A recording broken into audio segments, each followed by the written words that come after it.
Hindi ka nakain kang chocolate sa bus. Bawal yan, pagalitan ka na driver. Yan, si Natalie galing na siya ng H&M.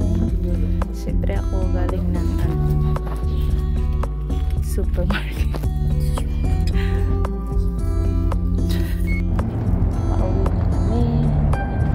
Sa class kami dalawa lang. Ay, hindi pala meron pa rin. Dito na ako na naman sa kusina at nagluluto ako ng tortang talong. Tortang talong na favorite namin ni Mouse. Hindi lang pala si Mouse. Lahat. Ayan na siya. Prito na. Ang lalaki ng talong dito. Hindi kagaya dun sa sa Pinas. Maliit lang. Dito malalaki talaga ang talong. Ayan. At ito nga pala yung itlog na binababad ko. Gagawin ko siya. Itlog na maal.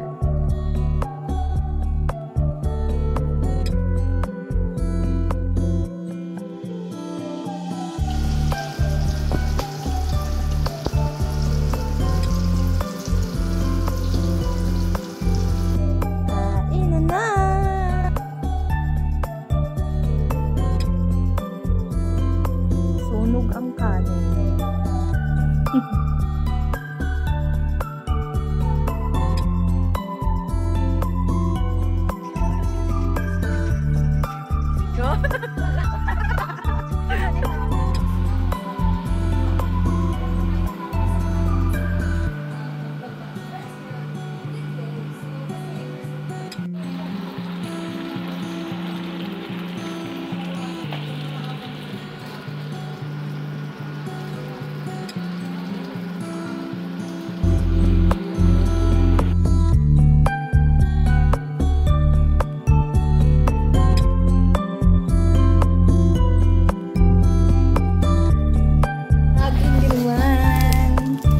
Itlog na pula.